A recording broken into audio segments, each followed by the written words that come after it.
So Bitcoin is a currency that exists on the internet, that is created on the internet, that really serves the needs of the internet generation. It does not belong to any government. It's not controlled by any bank. Bitcoin isn't a company or product or a service. It's an internet protocol. It's a method of communication, just like we say the web or email, and that doesn't belong to anyone. It's a shared common public good on the internet. And why would you send or receive Bitcoin? Well, for many people who live in Western advanced nations who have debit cards and tap to pay, and it's not really necessary.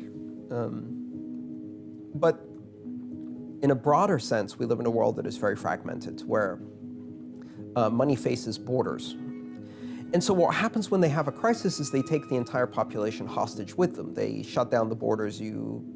They create currency controls. You can't withdraw money from the ATMs. You can't exchange money for another currency. You go with the ship and sink down with it.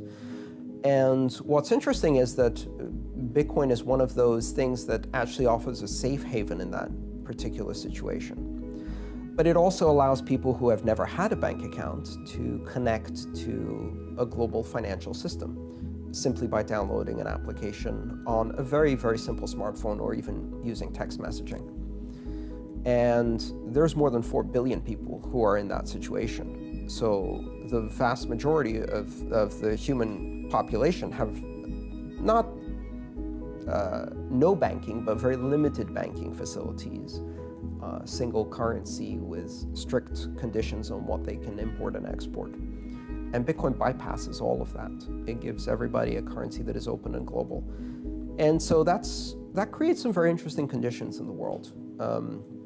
It allows us to create a kind of unified financial system that exists outside of the mandates of government, that is completely private and is very empowering for individuals.